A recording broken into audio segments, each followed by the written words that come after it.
आपने हमेशा सुना होगा कि हमारी धरती, हमारा प्लेनेट यूनिवर्स का सबसे अनमोल रत्न है, लाइफ के लिए एक परफेक्ट जगह। लेकिन ये पूरा सच नहीं।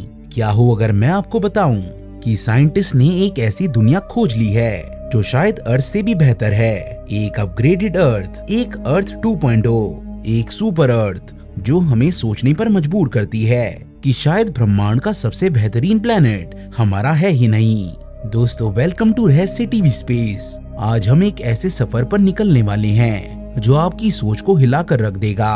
हम जा रहे हैं 23.6 लाइट ईयर्स दूर, एक ऐसी दुनिया में जिसका नाम है ग्लीस 667cc। ये सिर्फ एक और एक्सोप्लैनेट नहीं है, ये एक सुपर अर्थ है, एक पोटेंशियल पैराडाइज जो शायद हमारी अपनी धरती से भी बेहतर हो सकती है। तो अपनी सीट बेल्ट बांध लीजिए, क्योंकि आज हम जानेंगे इसके अनोखे स्टार सिस्टम के बारे में, जहां एक नहीं, दो नहीं, पूरे तीन सूरज हैं। फिर हम मिलेंगे हमारे स्टार प्लेनेट से, ग्लीस 667cc से, और साथ ही साथ जानेंगे सबसे बड़े सवाल, ये धरती से ज्यादा हैबिटेबल क्यों हो सकता है। हम इसके पीछे के साइंस को डिकोड करेंगे, लेकिन हर चीज परफेक्ट नहीं होती। हम इसके चैलेंजेस पर भी बात करेंगे। हम जानेंगे कि ऐसी डिस्कवरीज की साइंटिफिक इम्पोर्टेंस क्या है, और आखिर में सोचेंगे कि इस सब का हमारे लिए क्या मतलब है। तो चलिए शुरू करते हैं इस अद्भुत स्पेस जर्नी को। 3 सूरजों का परिवार, द ग्लीस 667 सिस्टम। दोस्तों, जब हम अपने सोलर सिस्टम के बारे में सोचते हैं तो तस्वीर बिल्कुल साफ है। सेंटर में एक अकेला हीरो, हमारा सूरज, और उसके चारों ओर घूमते हमारे 8 प्लैनेट्स। Simple, right? लेकिन ग्लीस 667 का सिस्टम बॉलीवुड की फैमिली ड्रामा मूवी से कम नहीं। यहाँ एक नहीं, पूरे 3 स्टार्स का परिवार है। It's a triple star system. आइए इस फैमिली के मेंबर से मिलते हैं। मेंबर नंबर 1 और 2, ग्लीस 667A और B। इस सिस्टम के सेंटर में एक दूसरे का हाथ थामे नाच रही हैं 2 सितारे, ग्लीस 667A और ग्लीस 667B। ये दोनों के टाइप स्टार्स हैं, जिन्हें हम ऑरेंज ड्वार्फ्स भी कह सकते हैं। ये हमारे सूरज से थोड़े छोटे, थोड़े ठंडे और थोड़े कम रोशन हैं। सोच लीजिए, ये इस परिवार के बड़े भाई हैं। ये एक दूसरे से काफी दूरी पर ऑर्बिट करते हैं, लगभग उतनी ही दूरी पर जितनी दूरी सूरज और यूरेनस के बीच में है। इनका अपना एक डांस चल रहा है, एक कॉस्मिक बैलेट। लेकिन हमारी कहानी का हीरो इन दोनों में से कोई नहीं है। हमारी कहानी का मेन फोकस है इस परिवार के सबसे छोटे, सबसे अलग मेंबर पर, Gliese 667C, the red dwarf. इन दोनों बड़े सितारों से बहुत दूर, लगभग 230 एस्ट्रोनॉमिकल यूनिट्स की दूरी पर, इस परिवार का तीसरा और सबसे इम्पोर्टेंट मेंबर रहता है, ग्लीस 667C। ये एक एम टाइप स्टार है, जिसे हम आम भाषा में रेड ड्वार्फ कहते हैं। और दोस्तों, ये रेड ड्वार्फ्स इस यूनिवर्स के असली सुपरस्टार्स हैं। पर क्यों? आइए समझते हैं। हमारा सूरज एक जी टाइप स्टार, एक विशाल आग के गोले जैसा है, जो बहुत तेजी से, बहुत गर्मी से अपना फ्यूल यानी हाइड्रोजन जला रहा है। उसकी टोटल उम्र लगभग 10 बिलियन साल है, जिसमें से 5 बिलियन साल वो ऑलरेडी जी चुका है, यानी इसकी लाइफ का हाफ टाइम हो चुका है। लेकिन रेड ड्वार्फ स्टार जैसे ग्लीस 667C अलग हैं। वो साइज मैटर्स में विश्वास नहीं रखते। वो हमारे सूरज से काफी छोटे होते हैं, उनका मास भी बहुत कम होता है, और वो बहुत ठंडे होते हैं। उनकी रोशनी भी लाल रंग की हल्की सी ही होती है। लेकिन उनकी सबसे बड़ी खासियत है उनकी उम्र। जहां हमारा सूरज 10 बिलियन साल में अपना फ्यूल खत्म कर देगा, वहीं एक रेड ड्वार्फ जैसे ग्लीस 667C अपना फ्यूल इतने धीरे धीरे किफायत से जलाता है कि वो ट्रिलियंस ऑफ ईयर्स तक जिंदा रह सकता है। ट्रिलियंस, हमारे सूरज से हजारों गुना ज्यादा। जब तक ये सितारा बूढ़ा होगा, तब तक यूनिवर्स की उम्र आज से कई 100 गुना ज्यादा हो चुकी होगी। इसका मतलब है स्टेबिलिटी, एक ऐसा स्टेबल एनवायरनमेंट जो अरबों नहीं, खरबों साल तक एक जैसा रह सकता है। और जिंदगी को पनपने के लिए इससे बेहतर और क्या चाहिए। तो ये है हमारा सेटअप, एक अनोखा ट्रिपल स्टार सिस्टम जो हमसे 23.6 लाइट ईयर्स दूर स्कॉर्पियो कॉन्स्टेलेशन में स्थित है। और इसी सिस्टम के सबसे छोटे, सबसे लंबी उम्र वाले सितारे ग्लीस 667C के ऑर्बिट में घूम रहा है हमारा हीरो प्लेनेट ग्लीस 667cc। तो आइए अब पर्दा उठाते हैं और मिलते हैं ग्लीस 667cc से। इसका नाम थोड़ा टेक्निकल लग सकता है, ग्लीस 667 इसके स्टार सिस्टम का नाम है, सी इसके पेरेंट स्टार का और सी इसका अपना नाम है। पर नाम में क्या रखा है, इसकी खासियत इसके स्टेट्स में छुपी है। सबसे पहले साइंटिस्ट इसे सुपर अर्थ कहते हैं। इसका सिंपल सा मतलब है एक ऐसा प्लेनेट जिसका मास अर्थ से ज्यादा हो लेकिन नेपच्यून जैसे गैस जायंट से कम हो। ये प्लैनेट्स पथरीले होने की संभावना रखते हैं, बिल्कुल हमारी धरती, मार्स या वीनस की तरह। चलिए इसे डिटेल में अर्थ से कंपेयर करते हैं। ग्लीस 667 सीसी का मास हमारी धरती से कम 3.8 टाइम्स ज्यादा है। ये काफी हैवी है। इसका अनुवाद सीधा सीधा ग्रेविटी में होता है। अगर आपका वजन धरती पर 70 किलो है तो ग्लीस 667 सीसी पर आप अपना वजन 115 किलो फील करेंगे। इसका रेडियस यानी साइज धरती से लगभग 1.5 टाइम्स बड़े होने का अनुमान है। तो ये एक बड़ी दुनिया है। यहाँ एक साल कितना लंबा है, अब ये सुनकर आप चौंक जाएंगे। यहाँ हमें अपने सूरज का एक चक्कर लगाने में 365 दिन लगते हैं। वहीं ग्लीस 667 सीसी अपने छोटे ठंडे सितारे के इतना पास है कि वो अपना एक चक्कर सिर्फ 28 दिनों में पूरा कर लेता है। इमेजिन कीजिए कि हर महीने एक नया साल। लेकिन इसकी सबसे इम्पोर्टेंट क्वालिटी है इसकी लोकेशन। ये अपने सितारे की हैबिटेबल जोन या गोल्डीलॉक्स जोन के बिल्कुल बीच में स्थित है। ये गोल्डीलॉक्स जोन क्या है? ये किसी भी सितारे के आसपास का वो परफेक्ट एरिया है जहाँ ना तो इतनी गर्मी हो कि पानी उबलकर भाप बन जाए और ना ही इतनी ठंड हो कि पानी जमकर बर्फ बन जाए। ये वो जस्ट राइट एरिया है जहाँ पानी लिक्विड स्टेट में प्लेनेट की सतह पर मौजूद हो सकता है। और जैसा कि हम जानते हैं, जहाँ पानी वहाँ जिंदगी की संभावना। हमारी धरती भी गोल्डीलॉक्स जोन में है, लेकिन हम इस जोन के थोड़े गर्मी वाले किनारे पर हैं। ग्लीस 667 सीसी अपने सितारे की गोल्डीलॉक्स जोन के बिल्कुल स्वीट स्पॉट यानी सेंटर में है। ये ऐसी जगह है जहाँ लिक्विड वाटर के लिए कंडीशंस अर्थ से भी बेहतर हो सकती है। तो हमारे पास है एक बड़ा भारी पथरीला ग्रह जो अपने सितारे के आसपास एक परफेक्ट जगह पर बैठा है।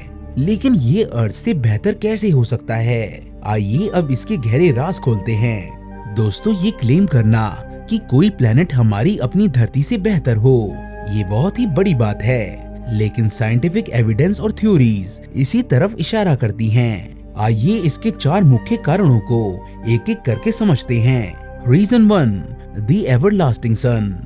जैसा हमने पहले डिस्कस किया, ग्लीस 667c एक रेड ड्वार्फ है जिसकी एज ट्रिलियंस ऑफ ईयर्स है। लेकिन इसका फायदा क्या है? जिंदगी, खास करके कॉम्प्लेक्स इंटेलिजेंट लाइफ इवॉल्व होने में बहुत समय लगाती है। धरती पर पहले सिंगल सेल्ड ऑर्गेनिज्म से लेकर इंसान तक का सफर लगभग 4 बिलियन साल लंबा था और हमारी सूरज की टोटल लाइफ ही 10 बिलियन साल है। हम इस टाइमलाइन में काफी लेट आए हैं। अब सोचिए ग्लीस 667c के बारे में। उसके पास 4 बिलियन नहीं बल्कि शायद 1000 बिलियन साल या उससे भी ज्यादा का समय हो सकता है। ये इतना लंबा समय है कि हम इमेजिन भी नहीं कर सकते। इतने समय में लाइफ ना सिर्फ इवॉल्व हो सकती है बल्कि वो किस लेवल पर पहुंच सकती है, इसका अंदाजा लगाना भी मुश्किल है। ये आयु, ये स्टेबिलिटी लाइफ के लिए सबसे बड़ा वरदान है। एक ऐसा स्टेबल कॉस्मिक प्लेनेट जो कभी खत्म ही ना हो। Reason 2, the gravity shield. याद है हमने बात की थी कि इसका मास अर्थ से 3.8 टाइम्स ज्यादा है। इसका मतलब है कि इसकी ग्रेविटी भी ज्यादा है और ज्यादा ग्रेविटी एक प्लेनेट को उसके एटमॉस्फेयर पर एक मजबूत पकड़ देती है। वो अपने एटमॉस्फेयर को स्पेस में खोने नहीं देती। इसका नतीजा है कि ग्लीस 667 सीसी के पास हमारी धरती से कहीं ज्यादा घना और मोटा एटमॉस्फेयर हो सकता है। और एक मोटे एटमॉस्फेयर के कई फायदे हैं। कॉस्मिक शील्ड, ये एक सुपर शील्ड की तरह काम करेगा जो प्लेनेट को डेंजरस कॉस्मिक रेज और अपने सितारे से आने वाले चार्ज पार्टिकल से बचाएगा। यहाँ जिंदगी रेडिएशन से सुरक्षित रहेगी। क्लाइमेट कंट्रोल, एक घना एटमॉस्फेयर गर्मी को पूरे प्लेनेट पर बेहतर तरीके से डिस्ट्रीब्यूट कर सकता है। इससे दिन और रात के टेम्परेचर में ज्यादा फर्क नहीं आएगा।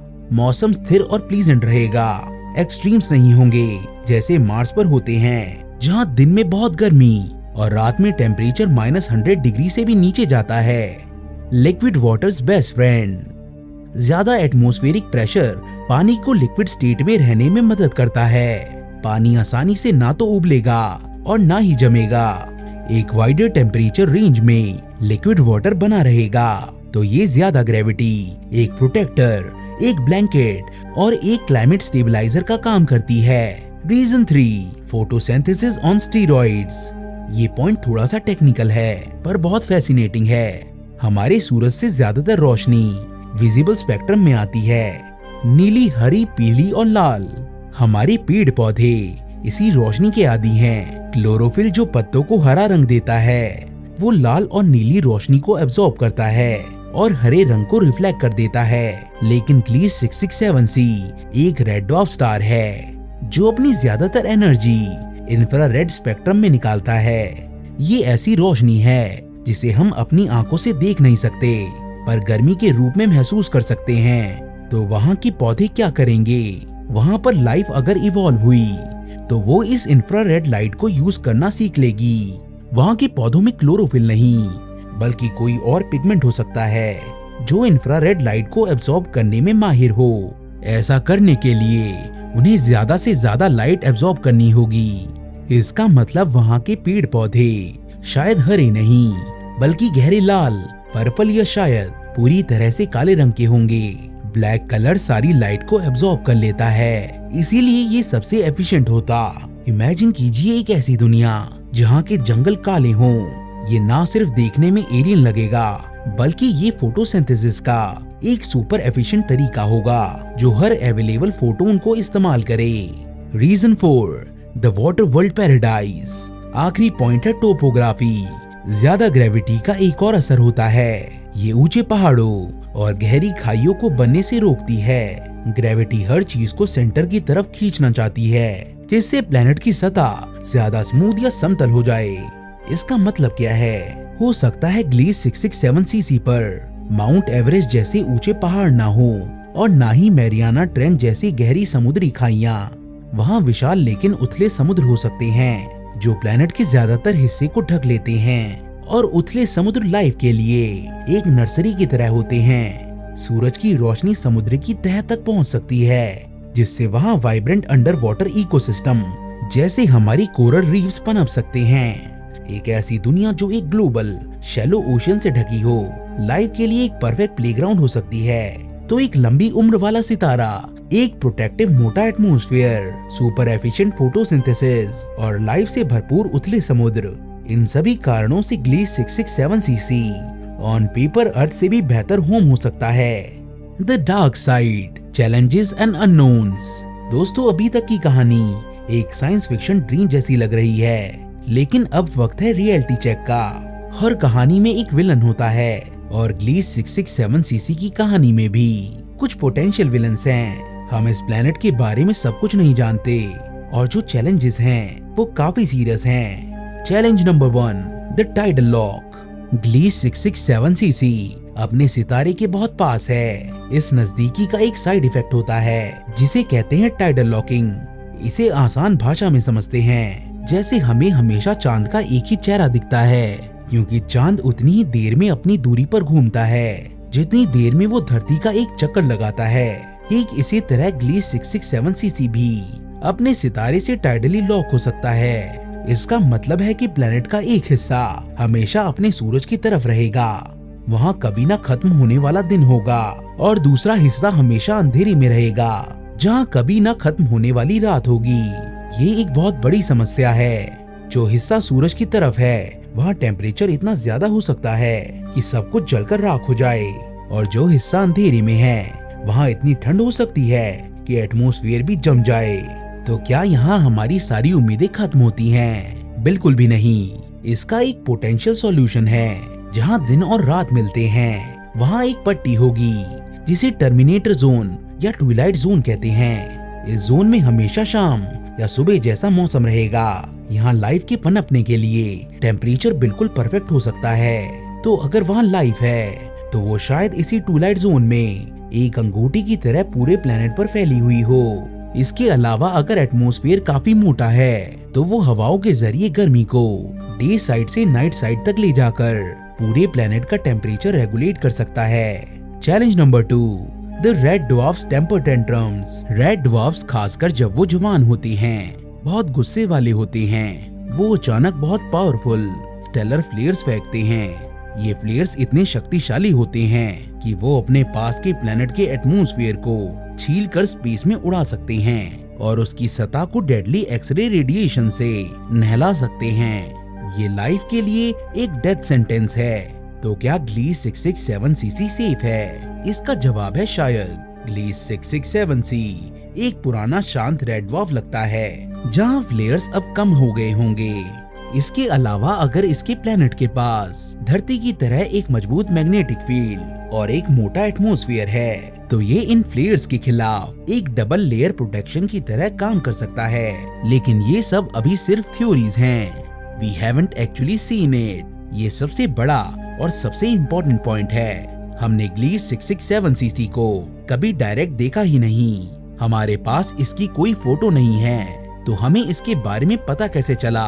एक इनडायरेक्ट मेथड से, जिसे रेडियल वेलोसिटी मेथड कहते हैं। जब एक प्लेनेट अपने सितारे के चक्कर लगाता है, तो उसकी ग्रेविटी सितारे को भी थोड़ा सा खींचती है, जिससे सितारा अपनी जगह पर हल्का सा वॉबल करता है। हमारी टेलीस्कोप इसी वॉबल को डिटेक्ट करते हैं और उससे प्लेनेट के मास और ऑर्बिट का अंदाजा लगाते हैं। इसका मतलब ये है कि हमने जो भी बातें की हैं, इसका साइज, मास, टेम्परेचर या फिर एटमॉस्फेयर, ये सभी मॉडल्स कैलकुलेशन पर आधारित हैं। क्या वहाँ सच में पानी है? क्या वहाँ एटमॉस्फेयर है? उसका कंपोजिशन क्या है? क्या वहाँ मैग्नेटिक फील्ड है? इन सवालों का पक्का जवाब अभी हमारे पास नहीं, बल्कि कुछ सालों पहले तक तो इस प्लेनेट के अस्तित्व पर भी साइंटिफिक कम्युनिटी में बहस चलती रही। इसलिए ग्लीस 667cc एक एक्साइटिंग पॉसिबिलिटी है, पर अभी भी एक मिस्ट्री है जिसे सुलझाना बाकी है। तो अगर हमें इसके बारे में आधी अधूरी जानकारी ही है, तो ये इतना इम्पोर्टेंट क्यों है? क्योंकि दोस्तों, ऐसी डिस्कवरीज हमारा यूनिवर्स को देखने का नजरिया बदल देती है। Shifting the paradigm from Earth like to super habitable. पहले हम स्पेस में दूसरी धरती ढूंढ रहे थे। हम बिल्कुल अपने जैसा प्लेनेट चाहते थे, लेकिन ग्लीस 667cc जैसी डिस्कवरीज ने हमें सिखाया कि शायद हम गलत जगह ढूंढ रहे हैं। शायद लाइफ के लिए सबसे अच्छी जगह अर्थ लाइक ना हो, बल्कि सुपर हैबिटेबल हो। शायद एक सुपर अर्थ, एक रेड ड्वार्फ के आगे अर्थ से भी बेहतर घर हो सकता है। इसने हमारी खोज का फोकस ही बदल दिया।